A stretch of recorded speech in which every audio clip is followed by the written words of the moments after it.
लोकसभा चुनाव में अखिलेश यादव की पार्टी समाजवादी पार्टी ने जैसा प्रदर्शन किया, उसके बाद से उनके हौसले बुलंद हैं। बाय इलेक्शंस यूपी के 9 सीटों पर होने वाले उपचुनाव को लेकर अखिलेश यादव अपने कार्यकर्ताओं में जान फूंकते नजर आ रहे हैं और खास तौर से अपने पीडीए फॉर्मूले के साथ साथ मुस्लिम वोटर्स पर भी जिस तरीके से उनका फोकस है, ऐसा लगता है कि अखिलेश यादव इस बार मजबूती के साथ जिस दावे को कर रहे हैं उसमें वो कामयाब हो जाएं। आजम खान के घर जाकर समाजवादी पार्टी के राष्ट्रीय अध्यक्ष अखिलेश यादव ने प्रदेश की सभी 9 विधानसभा सीटों पर मुस्लिमों को साधने का दांव खेला। कुंदरकी में जनसभा के बाद अखिलेश ने आजम खान के घर पर पहुंचकर उनके परिजनों से मुलाकात की, जिसके जरिए प्रदेश के मुस्लिमों में यह संदेश गया कि सपा और मुलायम परिवार आजम की हितैषी है। आप देख रहे हैं उपचुनाव पर आधारित हमारा कार्यक्रम उपचुनाव का दाव, और इसी कड़ी में अखिलेश यादव का यह दाव वाकई में ऐसा लगता है कि काम करेगा। लोकसभा चुनाव में टिकटों के बंटवारे को लेकर अखिलेश यादव और आजम खान आमने सामने। मुरादाबाद मंडल में प्रत्याशियों के चयन से पहले अखिलेश यादव ने आजम खान से सीतापुर जेल में मुलाकात की थी। आजम खान ने अखिलेश यादव को रामपुर लोकसभा सीट से चुनाव लड़ने का प्रस्ताव दिया। इसके साथ ही मुरादाबाद सीट से बिजनौर के पूर्व विधायक रुचि वीरा को प्रत्याशी बनाने की भी सिफारिश की। अखिलेश यादव ने उनके प्रस्ताव को स्वीकार नहीं किया। इसके बाद आजम खान के समर्थकों ने रामपुर में लोकसभा चुनाव के लिए बहिष्कार का ऐलान किया। इसी खींचतान के बीच अखिलेश यादव ने आजम की पसंद को दरकिनार कर दिल्ली पार्लियामेंट्री स्ट्रीट की मस्जिद के इमाम मौलाना मोहिबुल्लाह नदवी को रामपुर से उम्मीदवार घोषित कर दिया।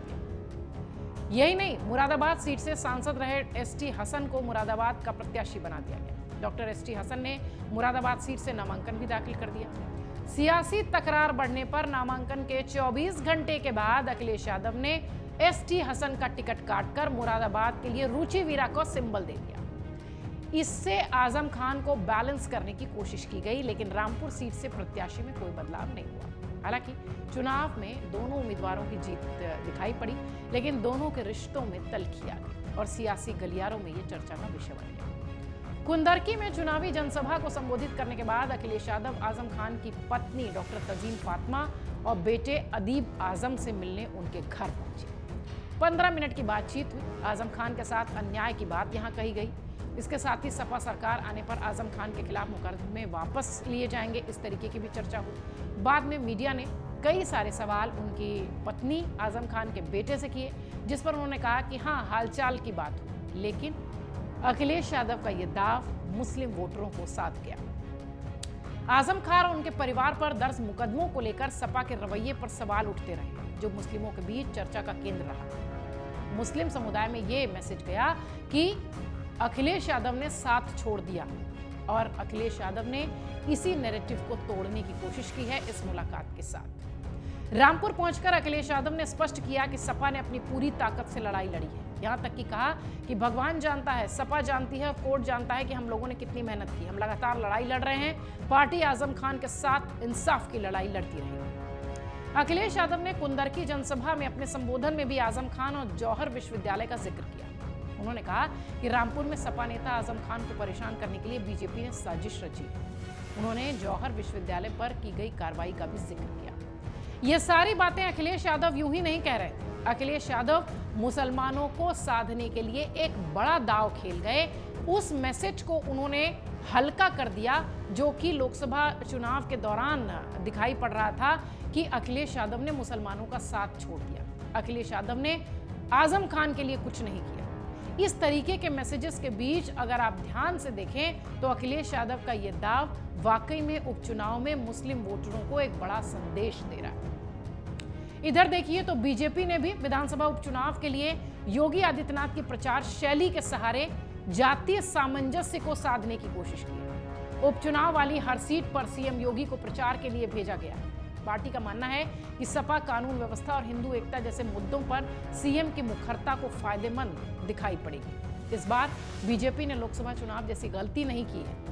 ध्रुवीकरण के मुद्दों तक सीमित न रखकर बीजेपी जमीन पर जातीय समीकरणों को साधने में जुटी हुई है, क्योंकि यहां अखिलेश यादव पीडीए और मुस्लिम वोटर्स के बीच अपनी पैठ बनाते नजर आ रहे हैं। पार्टी सूत्र तो यहां तक कह रहे हैं कि हर सीट पर मंत्रियों से लेकर विधायकों तक को लगाया गया है और वो प्रचार में बोली गई बातों को दोहराने की जगह छोटी छोटी जातीय बैठकें करेंगे। जिन वर्गों से विधायक और मंत्री आते हैं वो अपने अपने समाज में जाएंगे और उन्हें एकजुट करेंगे। तैयारी दोनों खेमों में।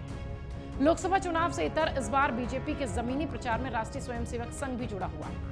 संघ की पिछली बैठकों में सीएम के एजेंडे से सहमति जताने के बाद इस बात पर भी विमर्श हुआ था कि विपक्ष अपनी जीत को हासिल करने के लिए समाज को जाति हिस्सों में बांटने की कोशिश करेगा। दरअसल अगर आप देखिए तो उपचुनाव का मुकाबला इतना आसान नहीं है। शायद इसीलिए अखिलेश यादव हो या फिर बीजेपी का एक धड़ा हो, दोनों ही धड़ों में मजबूती के साथ अपने वोटर्स को लुभाने की कोशिश हो रही है। और इधर अखिलेश यादव ने जैसे ही मुस्लिम वोटर्स पर दांव खेला है, वैसे ही बीजेपी ने भी मजबूती के साथ अपने जातीय समीकरणों को साधते हुए अपने लोगों को, अपने सांसदों को, अपने विधायकों को चुनावी मैदान में उतार दिया है। अखिलेश का यह दांव कितना काम आएगा उपचुनाव में, ये तो परिणाम के दिन पता चलेगा। लेकिन हाँ, निश्चित तौर पर उपचुनाव की ये जो 9 सीटें हैं, ये बहुत ही दिलचस्प मुकाबले के साथ नजर आएंगी और हो सकता हो इनके परिणाम भी चौंकाने वाले हों।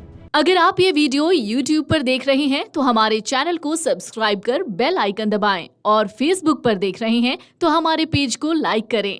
8 मिलियन प्लस सब्सक्राइबर, आपके इस भरोसे के लिए बहुत धन्यवाद।